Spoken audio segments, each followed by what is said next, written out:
Dan, hey, great to see you. And, thanks for being back on the channel. Today is an exciting day because I think it's a day that, I've been waiting for a long time, which is to finally have the honor of a pair of Catella shoes. So this is exciting. I'm very excited as well. It's nice to not just share my expert opinion, but that's right. On the Super Trunk show, but to also get to show you the shoemaking we do at Catella Shoemaker. Yeah. Well, you've been, of course, a long time guest of this channel.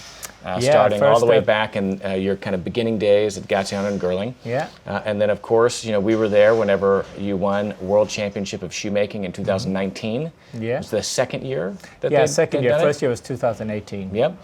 And then that, in many ways, was kind of the launching pad for you then to break out as one of the really first independent shoemakers, really kind of doing your own work by yourself. And doing it all by yourself, which is one of the very unique characteristics of what you're doing at Catella. I share some of the labor with my colleague Samuel. Okay, that's that right. does patina work and upper making. Mm-hmm. But when we started out, I was working independently from home. Mm-hmm. But the last 2.5 years, we've been working together in a slightly bigger workshop. Yeah. Is a bit more appropriate for the work we do than my apartment was. Yeah. But that was a very good start, and I do miss those times a little bit, having everything next to the bedroom. Yeah, so I guess now you actually have a commute into work now, but it also has, I think, allowed you a little bit more space. A little bit more space. I hadn't had a living room for years, and my mother was excited about being able to visit and have a couch to sit in, not a sewing machine. Mm-hmm. And having that difference between work and home, I think has allowed me to be more disciplined. Yeah. And go to work and do a full day of work and then come back home and separate those two. Yeah. It's only 15 minutes away, but it does make a world of difference. But is there much of a separation, Dan, if we were to be honest? Because I know you are quite busy. And again, one of the things that has really distinguished you is this kind of fanatical, in some ways, insane commitment to the craft at the highest level. So I know that, you're doing a lot of work. Yeah, it's quite long days, and sometimes you wish you could put in a few extra hours to catch up a little faster. But when you're already spending most of your time at work, adding a few extra hours doesn't always have the impact you wish it had. Yeah, that's right. But I try to do at least 12, 14 hours on Monday to Friday. 12 to 14. So, the apartment is more like the bedroom than a living room. Than a living room. Yeah. Yeah. Well, that's exciting. Well, I know that, we, of course, I was incredibly excited and jumped at the opportunity to commission my first pair of shoes from you. Yeah, you're one of my first clients, and I think it was, we met in Dallas that time, in your old office. Yeah, that's right. This was before we even moved. And I think we had the opportunity to film as part of the Last Make series, you taking the measurements. Yeah. I think we've actually also had the opportunity to film some of the fittings. Yeah. And now is the moment to, to reveal. We had one fitting here on Savile Row, and we also had a little sit down talking about my different styles and so on. So, maybe you do a lot more filming than I do, so I maybe have a more detailed memory of these. Well, all there on the channel, of course, I guess archived for posterity. But I don't even remember what it is we commissioned. I think where we ended up was Surprise Me. Yeah, exactly. We started, I think, a brown Adelaide, and then it became an Oxford. But then we decided you have a lot of those. Yeah. And then it became a Balmoral. And then I decided to take it in a little bit of a different direction. And I always see you wearing shoes from Dominic Casey, some a little bit more casual style, some with rubber soles. So I thought, you don't need another pair of shiny black shoes. Yeah, I've got enough black cap toes now. So I thought I'd make you a not shiny black shoe. Okay. So we made you black suede Oxford, which is one of my favorite materials. Really? And I just think you don't see enough of it. And it's not, it's not too eye-catching or too vibrant. Yeah. So you can get away with it with almost anything. But it just adds a little bit of a level of comfort and a little interest. Yeah. You don't see them much, and you rarely see, what I like to think is good ones. Yeah. You see, more simpler, ready-to-wear shoes, but not too many bespoke ones. So. Yeah. And not this very is a many nice one. black bespoke suede shoes. No, right? definitely not. Well, let's see them, because I'm dying here. We can talk about them once they're out, but it's like, you're killing me. You're making me wait even longer. Beautiful boxes. Thank you. And we try to match the tassels on the bag with the shoe inside. Are you sewing the bags as well? Or is like, no, my girlfriend is sewing the bag. This is a family affair then. Yeah, keep it all in the family. But here we go. Wow. Beautiful. So, and I'm sorry, I have to turn these over. Look at that. I mean, this is, the Daniel Wegan specialty is an incredibly slim and narrow waist. Yeah, I get told that they're very slim. To me, they're just a normal waist. Well, compared to the World Championship shoe, they're wide. They're obese. Yeah, they're obese. But this is incredible. I mean, one of the things I love, of course, about a bespoke shoe is the sculpture. And you see that everywhere, right? Especially here on the heel. But you turn it over and it's like, wow. Yeah, I mean, the idea is that they look like $1 million from every angle. And even though obviously the sole, as soon as you step outside, it's kind of like a castle made of sand. It's, it's kind of ruined instantly. Yeah, well. But, it's that unboxing experience, I guess. Well, it still holds its. Yeah. Well, great. Well, let's see the other one and then we'll talk through this, because I know that, again, on the back of the World Championship of Shoemaking in 2009, part of what's defined your work is, the incorporation of some very advanced, but also some very nuanced kind of shoemaking techniques and embellishments.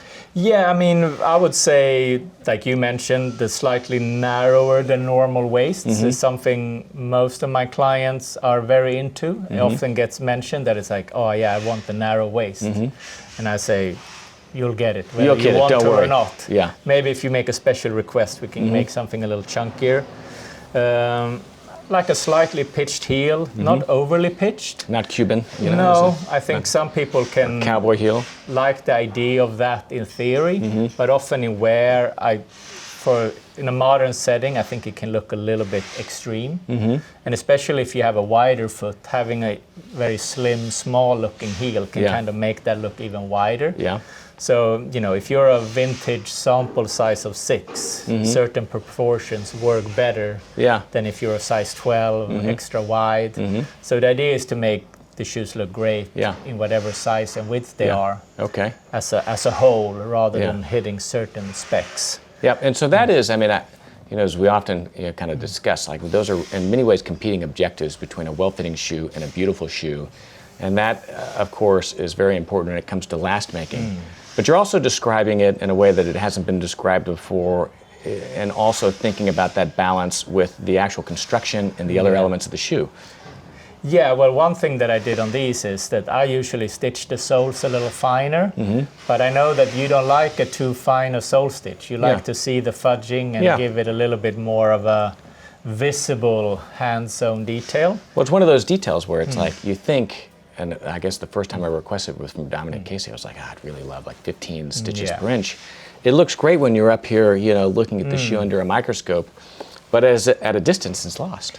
Yeah, I mean, the most difficult, time-consuming methods is not always the most beautiful. Yeah. It can be a show of skill, but do you want something that you're going to enjoy or that was difficult to make? Sometimes they're the same thing, but sometimes they're not. They're not, And knowing what you're actually going to enjoy takes a certain, sometimes experience, maturity to test all these things, to know what's your happy place.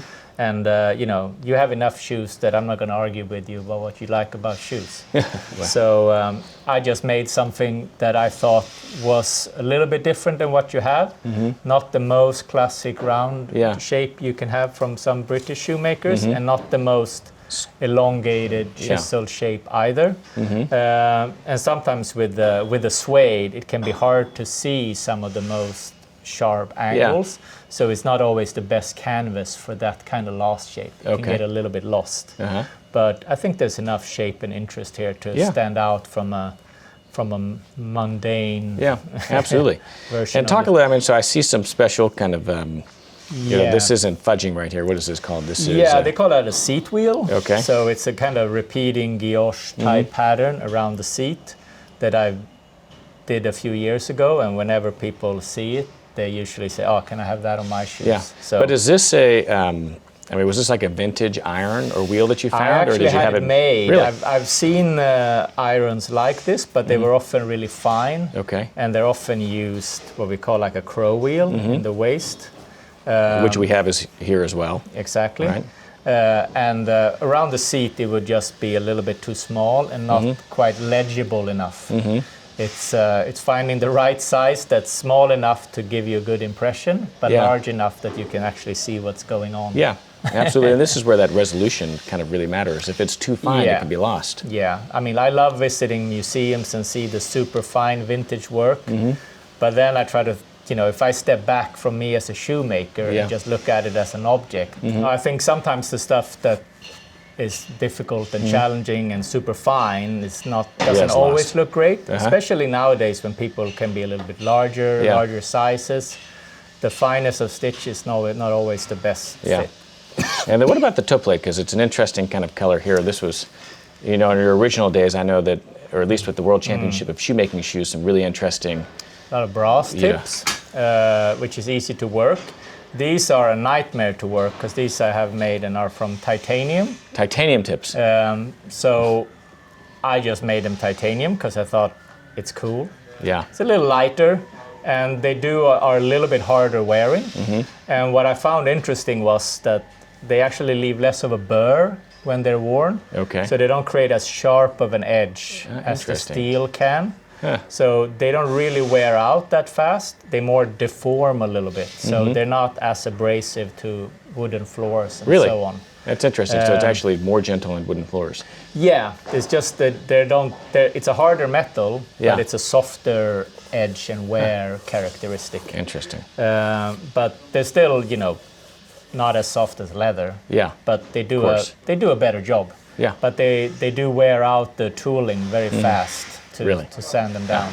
Interesting. Seamless back, yeah. Of course, a seamless back. I try to, especially on styles like this, I mean, I do work with materials that don't have the elasticity required to make this construction nicely. And certain leathers have a direction to them, and if you do a seamless back, it's kind of wrapping around, so you start facing the right way and end up the other side can have the same different color. Like cordovan, for example, have certain colors of cordovan will show different shades depending on what angle you observe them. So if you do a seamless kind of wrap around pattern, you can end up with different colorations. And then I usually have the discussion with the customer. If they're more into the coloration or more into the pattern part of it, we make the decision based on their preferences. And on suede shoes, I usually do a drier edge finish because a hard wax finish can sometimes scuff onto the suede. Should you kick your heel on your shoe or something like that, it can kind of leave a waxy mark a little easier. So. And I guess there's less contrast too, right? It again kind of aesthetically balances. Yeah, I think it's a byproduct, but I like a more matte, cold finish as opposed to a waxy finish in general. Beautiful shoe trees. We've got a ton of construction outside. It's never-ending here in London. Yeah. And I like the little the sock right here with the horseshoe. With the World Championship heel, horseshoe heel. That logo I was never completely sold on, but then all my clients really loved it, and I've grown to love it myself. Yeah, it is a nice logo. Well, I mean, I think it speaks to really what was the genesis for, or at least an inflection point for you, right? I mean, it probably always would have continued to happen how it ultimately did, with you going out and kind of establishing yourself as an independent, but that was helped out a little bit. That World Championship of Shoemaking was certainly a great. Look, and I remember we spoke about a little bit of padding in the tongue. Yeah, we have a little bit of padding in the tongue. I know your instep can be a little bit sensitive.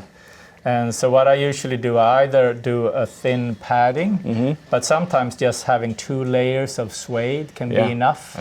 Because especially on a lace-up shoe, it's not so much the shoe hurting you, but the laces. Yes. And they can be a little bit abrasive. So having a little bit of a thicker material there is usually enough to take the edge off. Yeah.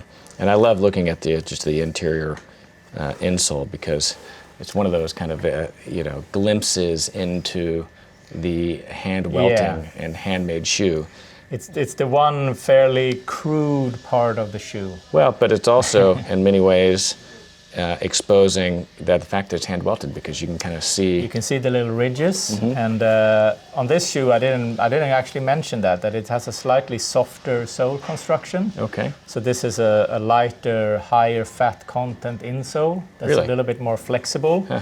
And if you compare them to some of your other shoes, you'll probably find that the inside smells a little bit different than your other British shoes. Might need a back-to-back comparison, Yeah. A to B. Huh. And why is that? Why is it? I think some people find that Goodyear welted or hand welted shoes can be a little bit stiff, and have a bad reputation for being too heavy. Okay. And I just try to make something that has as little of those characteristics as possible. Yeah. And I'm just curious to see if it's something that you notice over time. So it's got. Do you do this for everyone, or is this just for B? I or usually for give people the option. Oh, okay. If it's heavy boots and stuff like that, I probably do something that's a little sturdier. Yeah. But I mean, in my experience, these types of insoles seems to be as durable as anything I've used before. It's just a very different. Well, the insole, experience. you're not really worried about it wearing out per se. In No. some ways, you want a soft insole because it's molding. Yeah. And it has the other thing I noticed is that it has a slightly different texture. It has slightly. It almost felt It's a nubuck. sanded. Yeah, it is. It has a nubuck finish. Which, if you think about it, probably helps control the foot. Yeah, and it's also good to, if you have an old pair of shoes, it can be useful to actually sand the insole a little bit, because you can get a very shiny, glossy finish, and that can cause, over time, to encourage cracking in those areas. I mean, this is a half sock, but if you look inside, which we'll never show it on camera, it's a little bit shiny. Yeah. That's what you're talking about. Yeah, and I'm talking extreme cases. Yeah, You shouldn't go in and sanding all the time. I'm gonna give you that. Ooh, boy, you can, Nice puff. I know. That's the, it's the hallmark of a bespoke shoe. Exactly. Is that puff of air leaving.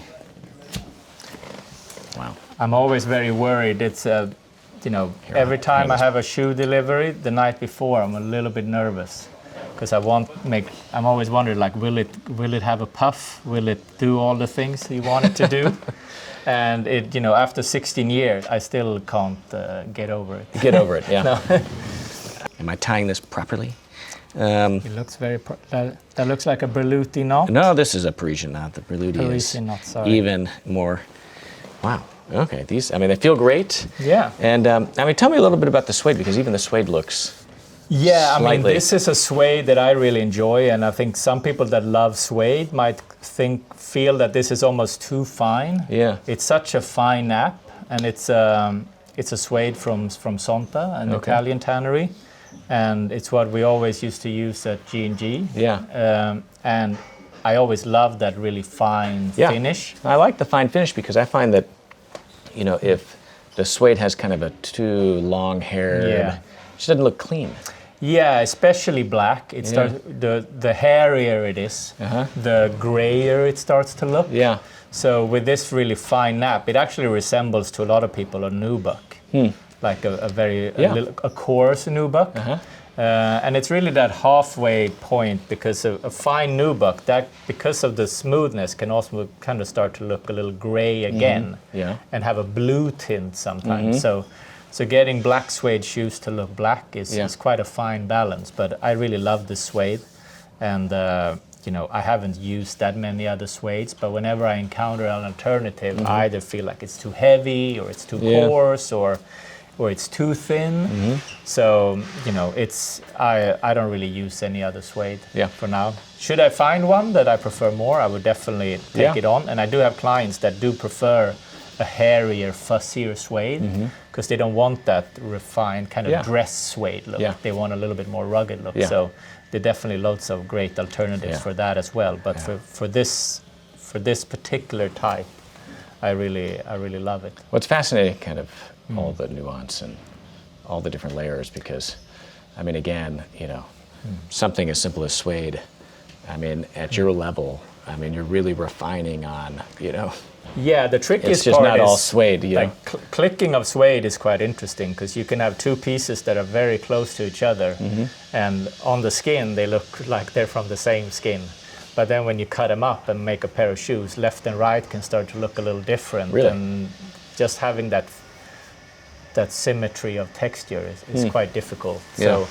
So with our suede shoes, we actually probably have more waste than with calf sometimes, just because it's good, but it doesn't make a pair. We can probably make a sample out of it. Yeah. But if you start cutting a little bit too far from each other, they're just going to have slightly different texture. One will be a suede, one will be a nubuck, and color matching them can be an absolute nightmare.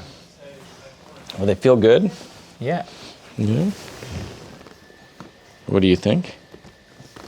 They look like I intended. I didn't want them to be too tight because I wanted them to be a shoe that's easy to reach for, and especially your long days of filming. Yeah. No, absolutely. I mean, you know, there's a delicate balance there between something too close fitting, where it's always, you know, maybe going to fatigue a little bit more towards the end of the day. I mean, I've definitely made a mistake in my early days to try to make shoes that are the slimmest, closest fitting shoe possible.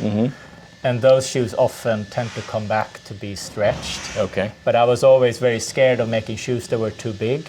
And now I'm a little bit more comfortable making something that I actually think is a good fit. Yeah. Even though if they're at a fitting, they might think, oh, you know, this is really comfortable. We could probably go a bit closer. But then going a bit closer, you end up going too close. Too close, You were right the first time. The first time. So, you know, and sometimes we'll make another pair, and some clients wish, like, maybe we could make it a little slimmer and so on. But especially a first pair, I do like it to be quite comfortable. Especially if it's somebody that has a foot that's easy to make quite an elegant shape for. If somebody's a very awkward fit and you have it's hard to combine comfort with aesthetics, you might have to go a little bit closer, a little bit more danger. But in your case, I don't think you need to sacrifice any comfort for it to be elegant. So. Great. Wow.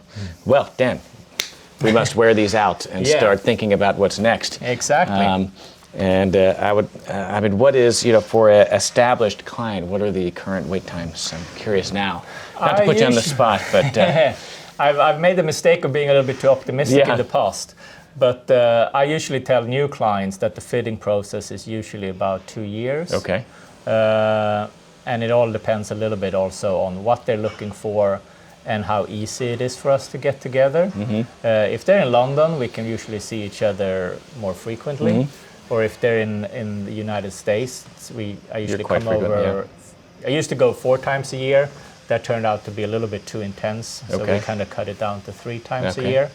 But I like to think that I've gotten a little bit better at my job over the last 5 years. So you've caught up from that initial. I get the same work done in 3 trunk shows as I used to do in 4. 4. Okay. And what was I going to say? And you're taking new clients. Depends. Depends on who's asking. I was going to say no. I usually, when I tell people... You're taking the right clients. There's always room for the right clients. Who those are, I don't really know. But most of because I don't really announce my trunk shows, I don't really have a big web presence other than my Instagram. It limits the amount of attention I get. So most of my clients come through friends like Will Whiting and tailors like Michael Brown who wear my things and might recommend some clients to me. And then, so I only take on a few new clients a year. And that, at the moment, it's a good rate. And I try to focus on servicing existing clients. Because they deserve it for their loyal, patient. It's the Lee Miller model. The Lee Miller model. 5 years for new clients, or 9 to 12 months for existing ones. Yeah, exactly. And it's nice to be able to make shoes repeatedly for customers, not just for one-offs. One-offs, but you learn about the client, and the client also learns about me, like what my style is like, and I know what they like, and being able to produce something within a more reasonable time frame. Like existing clients, we try to keep it between 12 and 18 months. Okay. And you stay a little bit more connected with the project. You see it progress at a more rapid rate. And I get a little bit depressed when I don't get to make shoes. Yeah. So when I'm doing Just only last making fittings and and fitting. last making, I kind of lose my way a little bit. Then Yeah. I wonder, I should really be shoemaking now. Yeah. So I I want to spend more time as a shoemaker and less time as a traveling shoe fitter. Yeah. Well, So less time on airplanes. Yeah. yeah, Well, great. Well, I think we need to go celebrate with the Martine from Dukes. Dan, We do. thank you. pleasure. Yeah.